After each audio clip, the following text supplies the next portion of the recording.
His Word. And I pray na lalabas po tayo dito. We are blessed. No, we are, tayo po ay natuto. Higit sa lahat, tayo binago ng Panginoon Diyos. So for the past months po, naging laman ng balita at social media ang manhunt laban kay Mayor. Pinakasikat na mayor sa buong Pilipinas siguro ngayon. Mayor Ming Rosario. Hindi, joke lang po. Mayor Alice Guo. Tama po ba? Na parang series, no? So, bye-bye chicken, sabi nga niya, di ba? Pero hi chicken ulit. Nakita to make the long story short, nahanap po siya, nahuli at ngayon po ay haharap na sa Senado. At isa pa po ay ang pagkapanalo ni Carlos Yulo. Tama po ba? Sino dito? Taas kamay, taas noo, no, na ikaw ay proud Pilipino. Amen? Dahil nanalo tayo ng 2 gold medals. Diba? At napapasana all tayo lagi, no, sa mga napapanalunan, 'di ba? Sino ba namang di masaya na magkaroon? Mapapasana all ka na lang, nagkaroon siya ng sakyan. The other day binigyan na naman ng sakyan. Binigyan ng 10 million, 10 million, 3 million. Hay, sana all. Tama ba? Pero kasabay po ng mga sana all na to ay ang mga issues din na dala-dala ng kanyang pamilya. Sino po dito pinag-aralan mo na yung buhay niya? Alam mo na ang buhay ng tatay niya, alam mo na yung buhay ng nanay niya, alam mo na yung buhay ng girlfriend niya, at alam mo na ang pasikot-sikot sa storyang kakaiba. Tama po ba? At ilan pa po sa mga issues, no, na pinag-aralan o nakita po natin lately sa social media at sa TV, of course, ang agawan po ng West Philippine Sea at ng ng China at ng Philippines. Tama po ba? May katabi ka bang Chinese may katabi ka bang singkit ang mata, sabi mo sa kanya, amin ang West Philippine Sea. Hindi, joke lang, no? Sabi mo, yeah, amen. Tama po ba? Yan yung mga naging issue lately na pinag-uusapan at talaga namang series siya, para siyang pelikula, no? At isa na siguro sa pinaka-inaabangan ng lahat, okay, ay ang kung kailan nga ba mahuhuli si Pastor Apollo Kibuloy. Tama po ba? Tama po ba? Kailan ba talaga mauhuli, di ba? Meron nga ako nakitang post sa online, di ba? Saka ako na muna hahanapin ng sarili ko, hanapin ko muna si Kibuloy. Oo, kasi 10 million ba naman pag nakuha mo? Tama po ba? So, itong message ko po, magfo-focus tayo more on kay Pastor Apollo Kibuloy kasi Kibuloy, no? Kasi meron po ang Bible na paalala patungkol, no, sa katulad po niya. So si Apollo Kibuloy po ay isang self-imposed Christ. Okay? Ini-impose niya, sinasabi niya na siya daw ay si Kristo. So actually, nung pinag-aaralan po namin, no, ang history ni Apollo Kibuloy, nag-start naman pala siyang tamang pastor, maayos naman pala siyang pastor, pero dumating yung time, nag-prophesy siya na darating daw si Messiah. O darating daw ang Messiah. Ang problema, ang dumating Messiah. Tama po ba? Instead na Messiah, Messiah. So ibig sabihin, hindi dumating si Christ sa sinabi niyang oras, sa sinabi niyang araw, sa sinabi niyang date. So ang nangyari, nung hindi ngayon lumitaw si Christ, para hindi siya mapahiya, sinakyan na lang niya yung prophecy, at siya na daw ngayon si Christ in a Gentile form. I am Christ. Diba? Dami po niya, no? May maraming mga interview sa kanya na sinasabi talaga niya, pinoprove niya. Actually, may bago nga daw siyang revelation na si Father and Him is one. So, hindi lang siya si Christ, siya rin si Father. Diba? Buti pa si Christ, nung hinuli siya, di siya tumakbo. Yung Christ na ito, tumatakbo ngayon, di ba? At di natin alam kung saan siya nagpupunta. Amen? See you soon. Amen? Okay? So, alam niyo po, this kind of people ay mga taong sinasabi ng Bible in the last days na maglilitawan, no? At ang tawag ng Bible sa kanila ay Antichrist. Sabihin nga natin, Antichrist. Akala ko dati, pag sinabing Antichrist, ay against lang kay Christ. Pero mamaya, mas maiintindihan natin ano nga ba ibig sabihin ng Antichrist. So today, since napaka-hot ng issue at siguro naguguluhan na rin kayo sa mga nangyayari, minabuti ko po na pag-usapan natin itong usapin na ito at paksang ito na mailang beses po na dinikdik na pinaalala ng Panginoon Diyos sa kanyang salita. So join me on my message entitled, The Antichrist. Yan. Hindi po uncle, no? Antichrist. Anti. So anti po ito ni Christ. Hindi, joke lang po 'yon, no? So let's read our main text this morning na makikita po natin 2 Thessalonians chapter 2 verses 1 to 4. Concerning the coming of our Lord Jesus Christ and our being gathered to him, we ask you, brothers, and not to become easily unsettled or alarmed, okay, by the teaching allegedly from us, whether by a prophecy or by word of mouth or by letter asserting that the day of the Lord has already come. Kayo naman po, let's read.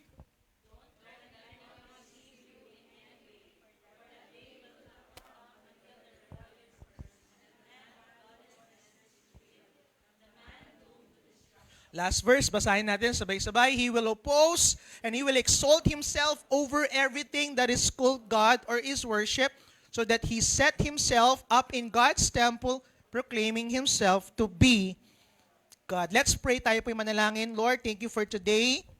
Salamat po sa pahinga.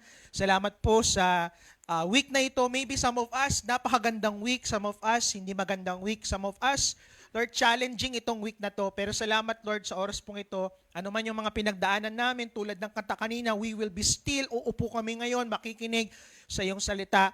And today, Lord, tulungan mo kami na makilala namin tong Antichrist na ito. At dalangin po namin na, Lord, sa aming pagkakilala o sa aming matututunan ngayon ay bigyan mo kami ng wisdom, paano nga iba ito labanan, paano nga ba ito tanggalin sa aming buhay, sa aming pamilya, sa aming simbahan. Pinupuri ka namin, Lord, through this word. Jesus' name, Amen. So in this passage po, no, Apostle Paul warns the churches in Thessalonians concerning the coming of the Lord Jesus Christ. So kung mapapansin nyo, nung panahon na nandito pa si Christ, isa sa mga reminder niya, pagdating daw ng last days, ito na yung last days sa panahon natin ngayon, magkakaroon da ng war. So nangyari, may World War I, World War II tayo. Tama ba? May World War III ba? Wala pa, no? Wala pa. Wala. Pero actually, sinasabi naman ng Bible yan, ano ba? Sigalot between families, magkakaroon da ng problem between families. Yung nanay magiging against sa kanyang anak, anak magiging against sa kanyang magulang. So nangyayari yan sa panahon natin. Pero, ang sabi ni Apostle Paul dito, dapat daw, balikan nga natin yung verse 1, sabi niya, concerning the coming of our Lord, dapat, ang pinaka-concern daw tayo ay ang pagbabalik o ang pagdating ng Antichrist. Bilang mga brothers and sisters. Ibig sabihin, bilang mga mananampalataya. And in this letter of Paul, inisa-isa po niya ang magiging activities na pagdating ng Antichrist. So pag-aralan po natin the activities of Antichrist. So ano nga ba, o paano natin makikita na ang Antichrist ay kumikilos na o gumagawa na? Okay po ba yun? Tatlong bagay. Kaya tignan natin kung nangyayari na ba ito sa panahon natin ngayon. Number 1, the first Antichrist, unang-unang gagawin is deceiver. Sabihin nga natin, deceiver. O i-deceive, no? Ang mga, sino i-deceive? Of course, ang mga brothers and sisters o ang mga mananampalataya. Sabi nga sa verse 1 to 3, concerning the coming of our Lord Jesus Christ, being gathered to Him, we ask you, brothers and sisters, ano daw?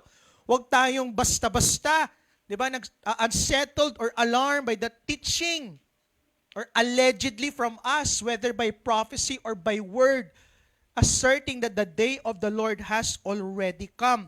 So taliwas sa kaalaman natin ng nakararami, akala ng iba, pag sinabing Antichrist, si Kibuloy, ganun na kagad, kumbaga bodily form. No! Alam niyo po ba, nang sinasabi ng salita ng Diyos, na ang Antichrist daw mag-ooperate in the spirit of wrong doctrine, of false teachings and unbiblical ideology. Diba? So ang main goal ngayon ng Antichrist, i-deceive ang tao at gagamitin niya minsan ang mga pastor, ang mga priest, and listen to this, even vloggers or influencers na fina-follow natin. Diba? Kaya nga po, false doctrine or false teachers and false prophets will bring people to hell, even the elect. Diba? So nakakagulat. Kaya pala sa panahon natin ngayon, di po ba napapansin? Ang dami-daming mga podcast ngayon. Ang dami-daming mga napapanood ngayon na possibly, even mga Christians, mas mahabang oras ng panonood ng mga sinasabi ng mga vloggers na yon kesa pag-aaral ng salita ng Panginoon Diyos. Kaya magugulat ka, maraming Kristiyano, pero mukhang hindi Kristiyano. Nagets natin? So as senior pastor po of this church, it is my duty and responsibility to take care of and secure you as the flock that God has entrusted me. So makinig po kayo sa akin, listen to me, huwag tayong basta-basta naniniwala sa mga naririnig at nababasa natin online. Amen? Kasi yun ang problema natin minsan, di ba? Nakita lang natin, akala mo tama na, kita mo lang parang okay na siya. Hindi lahat ng mukhang tama. Tama? Oh, ilang beses kong binanggit yung tama doon. Hindi lahat ng my Lord, biblical na. Narinig mo lang, sinabi ni my Lord, sige, share ko kagad to. Sige, nagets natin, huwag tayong fan ng mga influencers o vloggers na fina-follow natin to the point sila na ang standard of truth. Alam mo ba yung fina-follow ko, gantong ginawa niya sa anak niya, sige, gano'n na rin gagawin ko sa anak ko. Amen. And that's the problem of today's society. Diba, masyado na tayong naniniwala sa mga ideology na ng mga fina-follow natin, ng mga sinasabi ng ibang tao. Tanong ko po sa inyo, dapat ang Bible pa rin ang standard of truth. Kaya nga, Bible is the manual of life. Dito mo makikita paano palalaki ng mga anak, paano magkakaroon ng maayos sa pag-aasawa. Amen.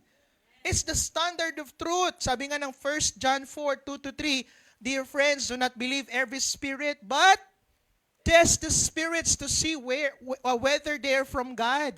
Because many false prophets have gone out into the world. This is how you can recognize the Spirit of God. Basahin po natin. Paano daw?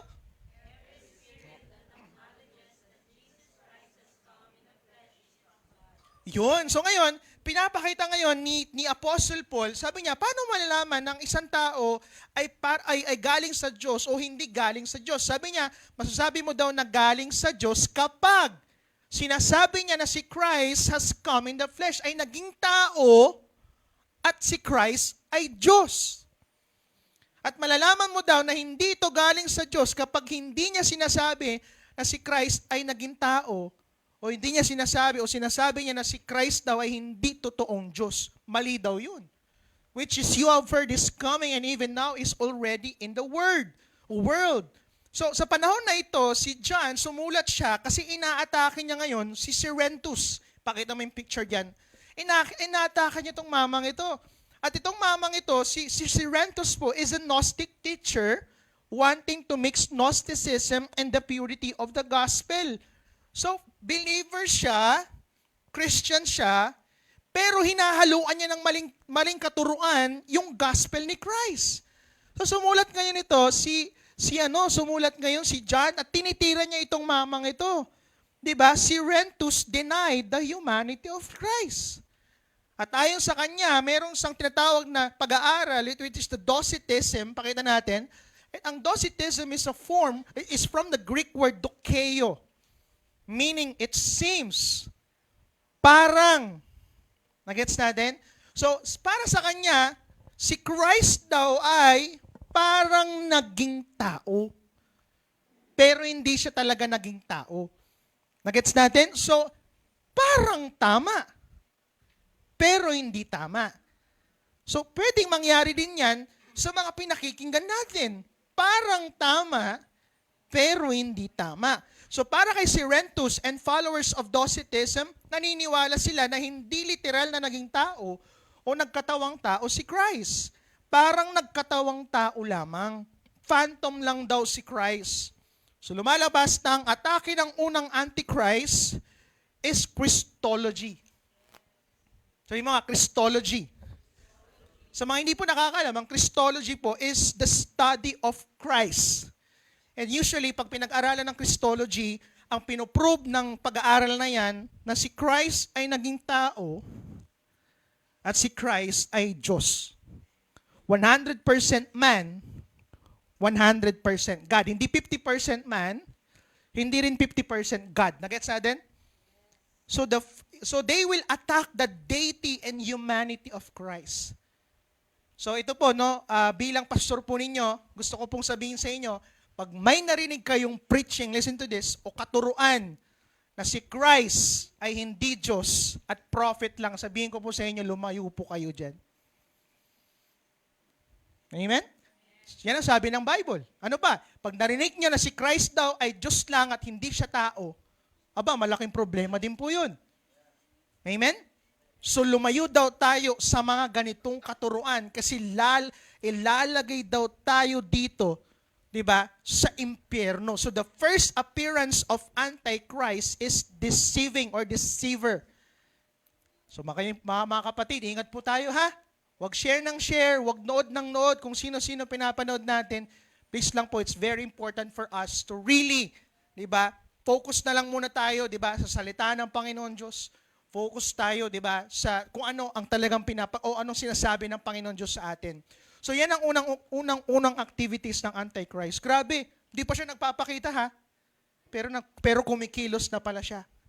Ginagamit niya, 'di ba, ang ideologies, wrong teachings, wrong preachings. Pangalawa, activities ng Antichrist. The second Antichrist is the spirit of rebellion.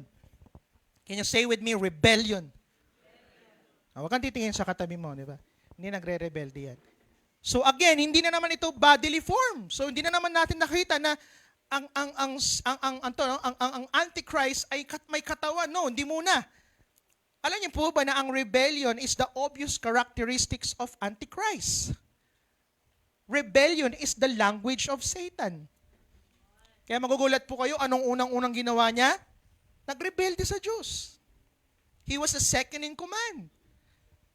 He was, ang tawag na sa kanya? Anong tawag na angel sa kanya? Ang tawag na angel sa kanya? Nakalimutan ko na. Seraphim. Yeah, tama, seraphim. Siya po ay seraphim angel. Pag sinabing seraphim kasi, eto ang Diyos, sila yung tumatakip sa presensya ng Diyos. Sila yung nagtatakip. Siyempre, katabi mo yung Diyos, nagliliwanag ka din. Tapos pinupuri sila ng lahat, di ba, ng creation sa heaven. So ngayon, ito, kala niya siyang pinupuri.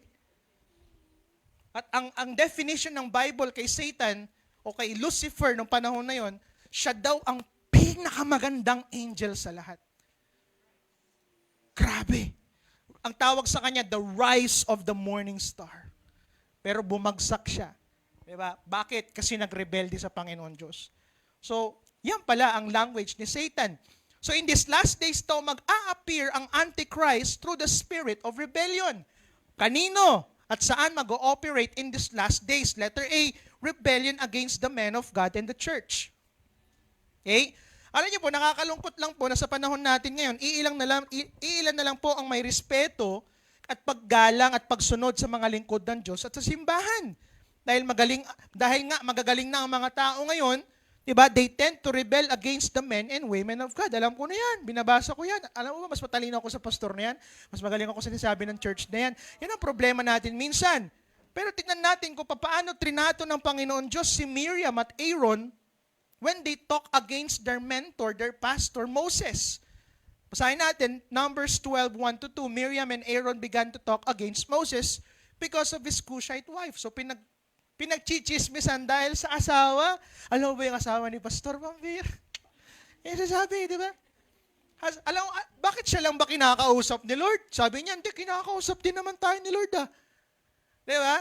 At itong matindi, habang nagchichismisan sila ng tahimik, wala naman nagchichismisan ng maingay, tama po ba? Habang nagchichismisan sila, ano po nangyari? Narinig sila ng Diyos. God heard them. At magugulat ka anong naging reaction ni Lord. Numbers 12:9-12, sabi diyan, the anger of the Lord burned against them, and He left them. So the Lord was so angry at them. When the cloud lifted from above, the tent, Miriam's skin was leprous. It became as white as snow. Aaron turned toward her and saw that she had a defiling skin disease. So nangyari, he said to Moses, tawarin mo ako, Moses. Okay? Do not let her be like a stillborn infant coming from its mother's womb, with its flesh half eaten away. So ayaw pala ng Diyos na pinagchichismisan ng mga lingkod niya. Alam mo, hindi naman po mga perfect ang mga pastor, ang mga lingkod ng Panginoon Diyos, but the best thing to do is to pray for them. Why? Because it is rebellion against God to speak against, diba, the men of God. So rebellion pala is a serious crime against God. Amen? No wonder why sa panahon po natin ngayon, di ba? Grabe, walang habas na binabalahura, binabastos, minumura, pinagtatawanan ang mga lingkod ng Diyos at ang simbahan. Di ba? That's the sad truth sa panahon natin ngayon. And maybe, ilan po sa mga dahilan, yun nabanggit ko kanina, kasi marami naman din mga pastor na hindi talaga magaganda ang mga pinakitang halimbawa. Pero ang problema po natin, hindi naman lahat ay ganon. Tama po ba? So I believe wala pong rebelde sa Lighthouse Church. So, pangalawa, rebellion against authority. Yan na. Oo. Sino po dito malapit ng eleksyon? Dami na kayong mga kaibigan, napakatapang sa social media. Diba? Sabi ko na nga, sana hindi na binoto. Yung mga ganyan natin, problema natin minsan. So, rebellion against authority. Mag-ooperate siya against the authority. So, maraming tao ngayon galit sa government. Tama po ba? Oh, parang hindi kayo galit, ha? Ano pa? Galit sa mga nakaupo.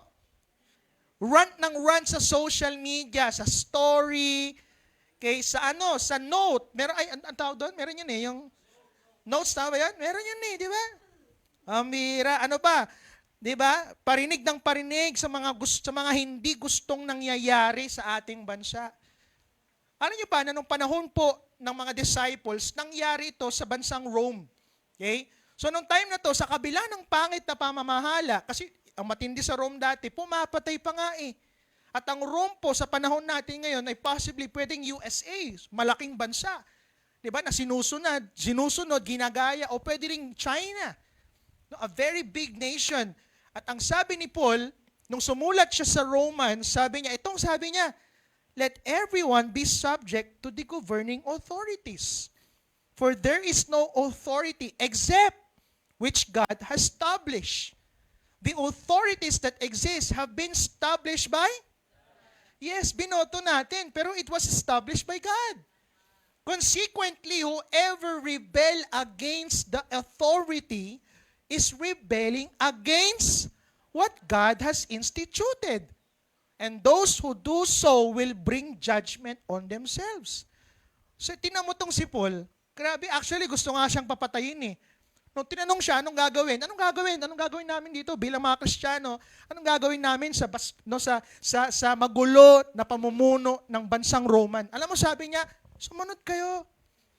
Magpasakop kayo kasi si Lord ang nag-establish dyan Ayon kay Paul, magpasakop.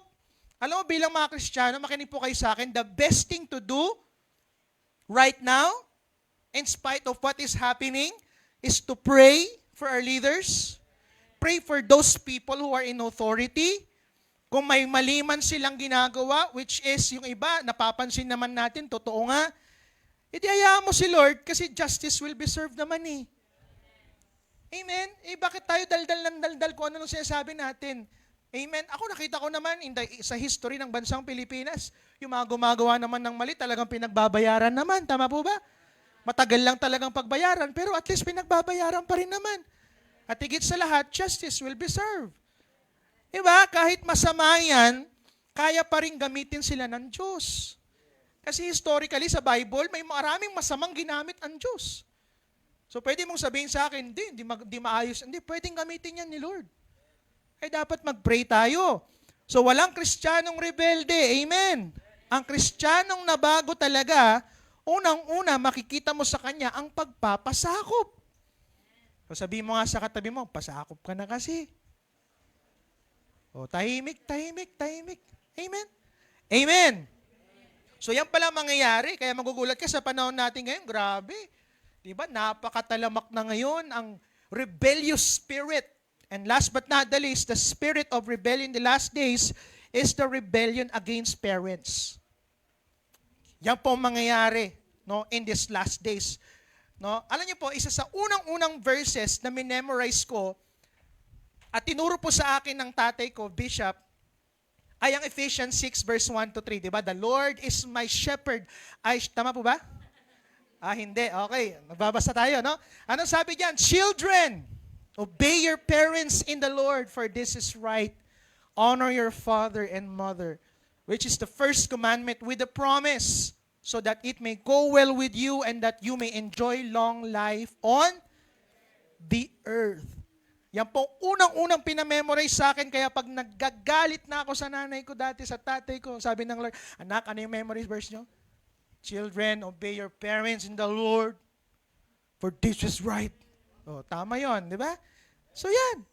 Alam mo, this is a sad truth sa panahon natin ngayon, di ba?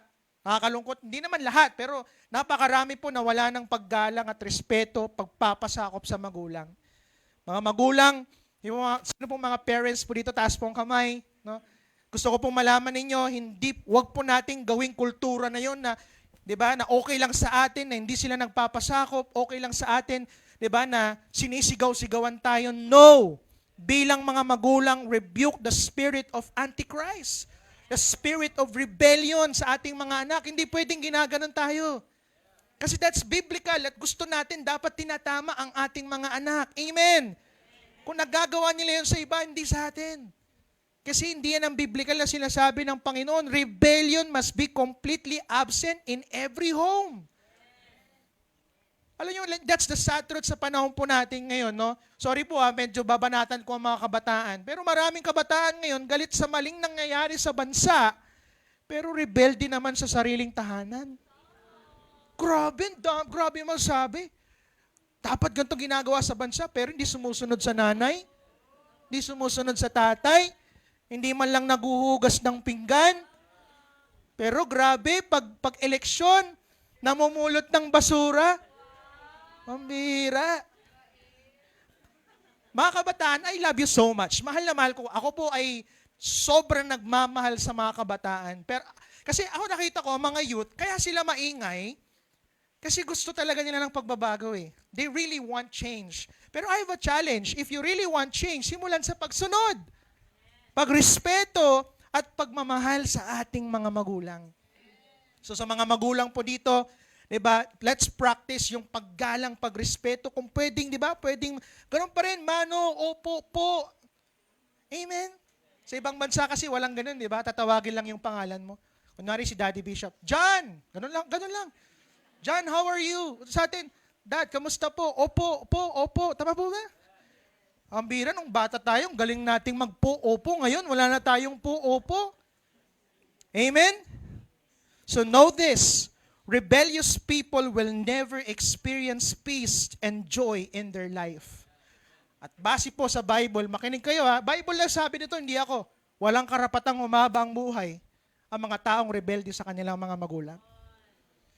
Alam niyo po, siguro sabihin natin, siguro case-to-case basis, Rev, no? Kasi may mga ilang magulang, di naman talaga magandang nagawa sa kanilang mga anak. Well, okay naman po yun, no? Naintindihan ko naman po yun, no? Pero sinasabi ng Bible kasi regardless respeto pa rin, bigyan natin yung paggalang sa kanila. Why? Kasi yung gagawin natin ay gagawin din sa atin ng mga anak natin. Amen? So the second appearance of Antichrist is the spirit of rebellion.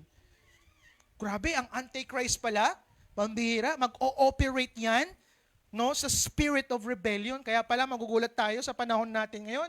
Hindi man natin nakikita yung Antichrist, na talagang, ito yung Antichrist. Hindi, magugulat ka. Ang dami na ngayong rebelde.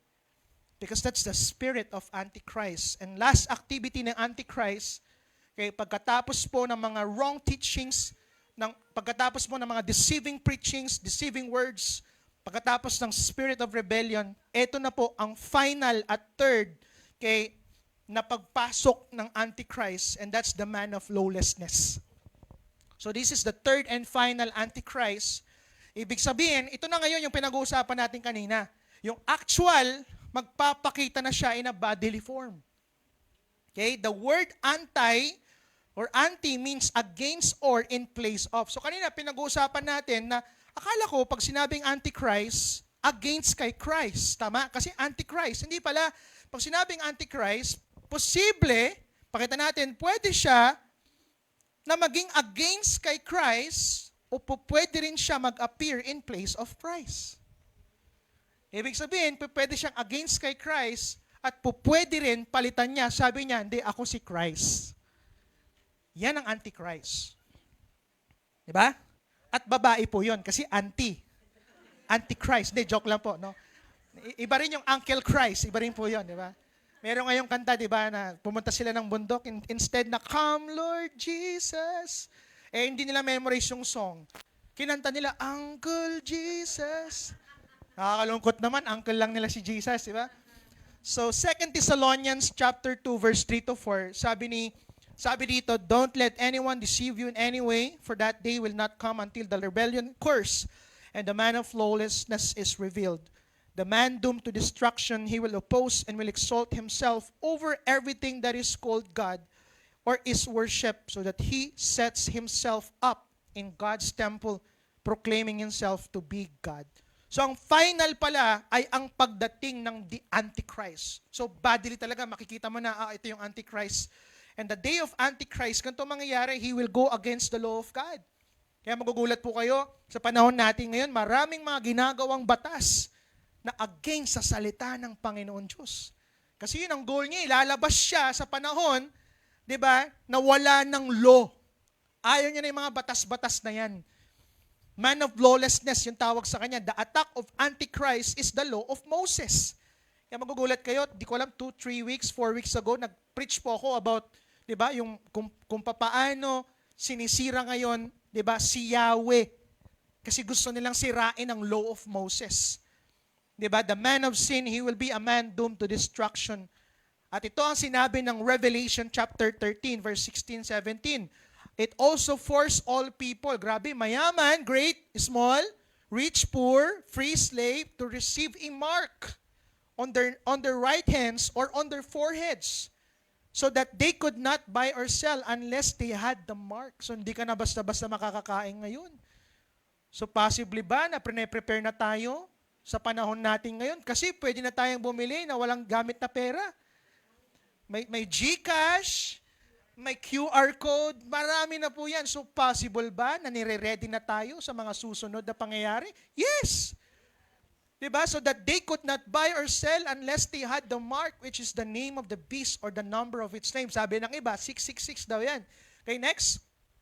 He will oppose and he will exalt himself for over everything that is called God or is worship, so that he sets himself up in God's temple, proclaiming himself to be God. At alam niyo po ba, sa panahon na yan, listen to this, ito ang pinakamatinding ginagawa ng tao at ito ang gagawin din niya. Magkakaroon ng greatest act of opposition and the greatest act of exaltation. Pag sinabing greatest act of opposition, ibig sabihin, ang mga tao ngayon, they will oppose God. Diba? They will be against God. Hindi totoo yan, hindi ganito ganyan. Ano pa, sagad sa butong pagyayabang. The people will now exalt themselves like never before. Grabe, itong ginawa ko, kaya naging ganito yung buhay ko. Grabe, ganyan. Yan na, pagyayabang na. Diba? At ang tanong ko po sa inyo, saan mag-a-appear ang Antichrist? Maybe that's the question. Gusto niyo malaman? This is not exactly, but I can give you a hint. Amen? Gusto niyo malaman? So sa Bible po, merong tatlong beses na ipapatayo daw ang temple. So unang-unang pinatayo ang temple ng Diyos ay nung 957 BC, no? During Solomon's temple. So ito yung the first temple. So pinatayo nila to. Okay, after nilang pinatayo ito, nasira, okay, karoon ng problema, gera, ganyan, nasakop sila, hanggang ni-rebuild ang temple. At tinawag siya nung 515 BC, at tinawag siyang Zerubbabel's temple or Herod's temple. Yan po yung tsura. At alam niyo po ba na ang base po doon sa prophecy, okay, magpapakita daw at mag-a-appear si Antichrist sa Jewish temple. Okay? On the last days. At sasabihin niya sa mismong templo na yon na siya ay Diyos. So most probably, hindi ko sinasabing ito ay exactly, saan po ang Jewish temple? Sa Rosales? Ano po? Ay, di ba? Saan po? Sa? Jewish temple. Sa Israel. Hindi ba kaya tinitira ngayon ang bansang Israel?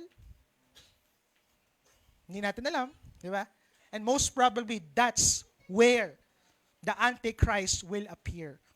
Pero at pag nangyari po yan, once na nag-appear daw siya, hihipa ng 7 trumpets. Tut tut tut tut tut tut tut tut. Hindi po ganoon, no? 7 trumpets. Bubuhos ang 7 bowls of the wrath of God. Nasa ano po yan? Nasa Revelation Okay? And the end will come. Tayo po, naniniwala tayo sa church. Marami kasing pag-aaral. Merong pre-tribulation, tribulation, post-tribulation. Saan tayo naniniwala? Sa pre, no? Tama ba? Naniniwala tayo sa pre-tribulation. Pag sinabing pre-tribulation, bago mangyayari lang lahat ng kaguluhan na ito, kukunin na tayo ni Lord. Amen? Gusto niyo po ba, maiwan muna kayo dito na pinapanood po ninyo, susunugin kayo, papating. Gusto niyo po ba yan? Yan. So tayo po, maniniwala tayo sa pre-tribulation. Bago mangyari ang lahat, kukunin ng Panginoon kanyang mga, diba, kikita-kita tayo sa kalangitan. So then the end will come. Diba? So ibig sabihin ko po sa inyo, why am I sharing this? To prove to you that really, we are living in the last days. At kung akala ninyo, yung Antichrist ay makikita mo na, hoy, ito na ako, hindi, late na yun. Pag makikita mo siya, late na yun. Hindi mo alam, nag-ooperate na pala siya. Saan? Sa mga deceiving teachings, di ba? Nilalaso ng ating mga kaalaman. Saan? Sa rebellion spirit. At last na lang po itong pinag-uusapan natin. So balikan natin ang mga activities ng Antichrist. Number 1, the first Antichrist is the deceiver. Pangalawa, the second Antichrist is the spirit of rebellion. And the third and final Antichrist is the law, man of lawlessness. My question is, are these three activities or two activities of Antichrist now happening? Yes. Definitely yes. It is now here. It is now happening. Kaya naman, let me conclude this message kung paano nga ba natin lalabanan o ano magiging preparation natin, diba, sa pagdating o habang nandito na ang Antichrist. Number 1, repent. Sabi mo nga, repent. So the best thing to do now is to repent. Okay? Repent kung alam mo sa sarili mo na na-deceive ka na ng mga maling ideology. Baka naman masyado na tayong maraming alam. Diba? Mga wrong doctrines, wrong teachings. Repent kung alam mo sa sarili mo na meron ka na palang spirit of rebellion. Hindi mo napapansin, diba? Grabe. Attend ka ng church, nagpipray ka, pero grabe, meron ka na palang rebellious heart sa puso mo. Repent kung nag-o-oppose ka na sa Diyos at sa Kanyang salita at yumayabang ka na. Repent and allow God to change you and take over your life. Hindi pa huli, lahat, mga kapatid, no? Para magbago tayo at baguhin ng Diyos. Pangalawa, go deeper. Saan? In the Word of God. Kasi ang Word of God ang magtatama sa atin eh. Go deeper in your relationship with Him. Balik sa pagbabasa ng salita ng Diyos para hindi ka mawala at ma-deceive ng poisonous teachings ng mundo. Bawas-bawas muna social media, baka ang dami mo ng time. Di ba? Mga boss, di ba?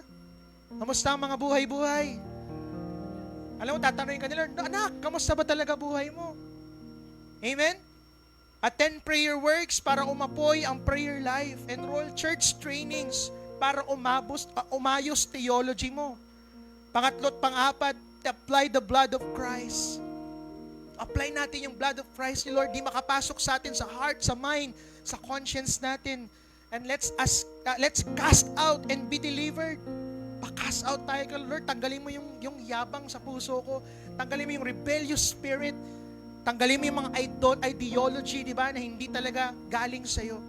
Mamaya po, magpipray po tayo and we'll apply the blood of Christ and cast out that spirit of Antichrist in our church, in our family, in our life. Amen? And last but not the least, decide to be a purist. Pag sinabing purist, it's a person who does not allow error to be part of his life and belief. So ibig sabihin, gagawa ka ngayon ng desisyon na magmula ngayon, di ko hahayaan na basta-basta ako makikinig sa kung ano-ano. Diba? I will not allow wrong teachings, wrong ideologies na papasok sa buhay ko. Amen? Alam mo, nakakalungkot, may mga ilang simbahan naniniwala sila sa hyper grace. Diba, na habang buhay daw, patatawarin tayo ni Lord. Yes, mapagpatawad ang Diyos, pero hindi habang buhay, papatawarin ka ng Panginoon. Kaya okay lang magkasala. Patawag natin doon hyper grace. Yes, God is love, God is gracious, but also God is the God of justice. Don't believe in the new teaching, yung tinuturo ko po last time. Don't believe in prosperity gospel. Believe in biblical prosperity. Dapat against tayo to any doctrine. Dapat wala kang attraction sa maling doktrina. Amen?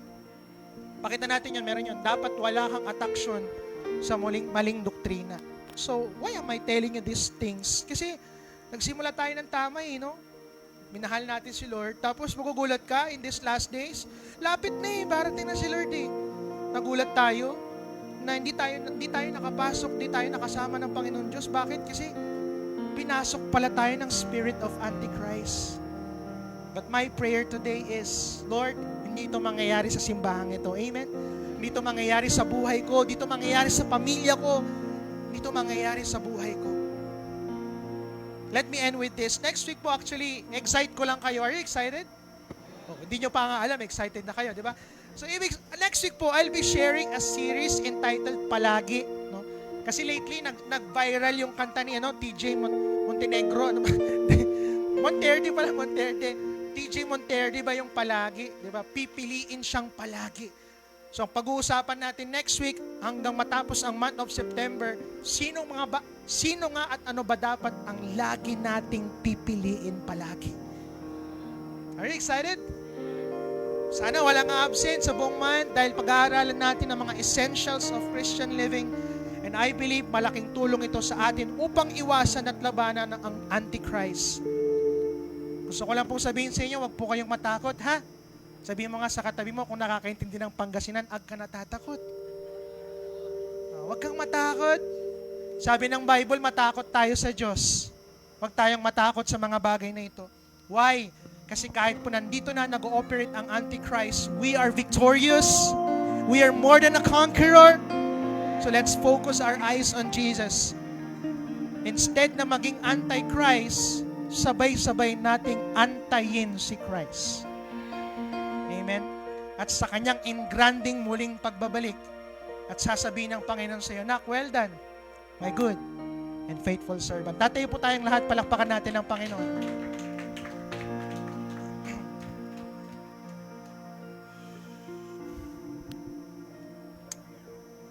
Sige, tayo po'y manalangin. Pwede bang hawakan mo yung puso mo at let me just pray. Karoon tayo ng siguro personal prayer ngayon. It's between you and God. Sa oras pong ito, I want you to repent. Kung alam mo sa sarili mo na nadideceive ka na ng mga ideology, wrong doctrines, wrong teachings. Kung alam mo sa sarili mo na meron ng mga spirit of rebellion against this nation, against the authority, against your parents, repent to the Lord. Repent kung nag-o-oppose ka na sa Diyos at sa Kanyang salita at yumayabang ka na. Lord, patawarin mo ako, baka yumayabang na ako, Lord. Lord, meron ako ng mga meron sa akin ngayon because of you, because of your grace, because of your love for me. Today, Lord, dalangin ko magkaroon sila ng great desire, Lord, lumalim sa salita mo, sa kanilang relasyon with you, Panginoon. And I pray right now, I apply the blood of Christ to every hearts, to every minds, to every conscience, and we cast out and, Lord, deliver, Lord, the spirit, Panginoon, ang spirito ng Antichrist in Jesus' mighty name. Lumayas ka sa buhay, sa pamilya, Lord, sa simbahang ito in Jesus' mighty name. Rebellion spirit, umalis ka. Yung kayabangan in Jesus' mighty name right now. And right now, Father, I pray that you deliver us from these evil things in our life. And today, I pray, Panginoon, starting today, magkakaroon kami ng pure heart. We will decide to be a purist, Panginoon. Focus kami, Panginoon, kay Christ. Focus kami sa iyo, Panginoon. Focus namin ang buhay namin sa tamang ideology, sa tamang theology, Panginoon. At instead of Antichrist, Lord, aantayin namin si Christ sa engranding muling pagbabalik niya sa aming buhay. So today, Lord, we praise you. We honor you, Lord. At salamat po sa oras na ito for changing our lives. In Jesus' mighty name.